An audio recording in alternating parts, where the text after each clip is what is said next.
Hello, it's Nikki. How are you doing? Welcome back to part 5, which is all about flexibility. Now, with all these words that I'm giving you, you can use variations to suit your own business and your own life and make it feel really good.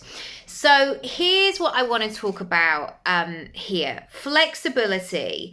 To me, when I'm thinking about flexibility, it's about expansion. It's about wiggle room.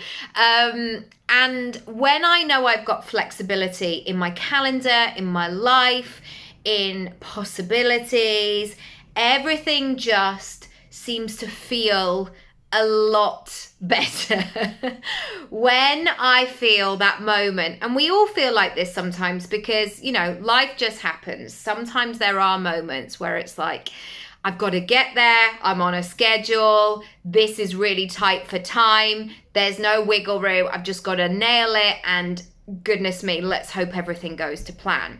Sometimes that is the way that it goes. But generally, in the way that I like to long-term run my life and business, I am looking for wiggle room because I love that ability to be able to say yes and be present when needed. And whether that is for you or for me, taking care of people, managing a health condition, all being available for that 10 to 6 moment. So just to dive into a few of those things, our WhatsApp group for my daughter's class is incredible. And in my head, I knew that it was coming. I knew it was happening. Her open morning, which is when you basically get to go in the classroom and sit and look at the books. And I got a message last night at 10 to 9, like, just to remind you everyone, it's tomorrow. And that was much needed because I was like, yes, okay, it's tomorrow, fine. And fortunately, because of my calendar, I had that wiggle room that I could do that. And I was going to do some filming this morning and then I shifted it to the afternoon and it was all good. Also, I want to talk about that 10 to 6 moment. I realized that I needed a flexible business model from the beginning of my career because auditions or opportunities or meetings or recalls or whatever it was came in at 10 to 6.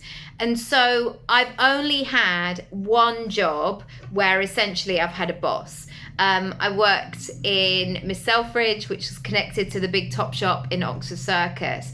And I remember wanting to go to a casting. And I specifically chose this because it was great for being able to be close to Soho where all the castings were done. And I remember saying to somebody, can I just go? Like, I'll literally be back in half an hour and I'll get it done and I'll make up the time. And I really hope that person would be like, yeah, of course, no problem. Because this was a massive store. There were like 30 staff on the shop floor at all times. But there was resistance because it was like, oh no, I've got to get it signed off. I've got to phone this person. I've got to let security know. I've got to rearrange the whole schedule. And so I knew early on that my business model, if I wanted to do what I loved, had to be flexible. So what do you need from your business model? Where does it feel constricted? Where does it feel like there isn't any wiggle room? Where does it feel like it's hanging on a wing and a prayer? We've all been there and we will be again because it's all about evolving. I would love to know. I'd love to have a chat. If you want to create a more flexible business model that gives you wiggle room, that gives you space, let's chat. Let's chat further and I'll see you in the next one. Bye.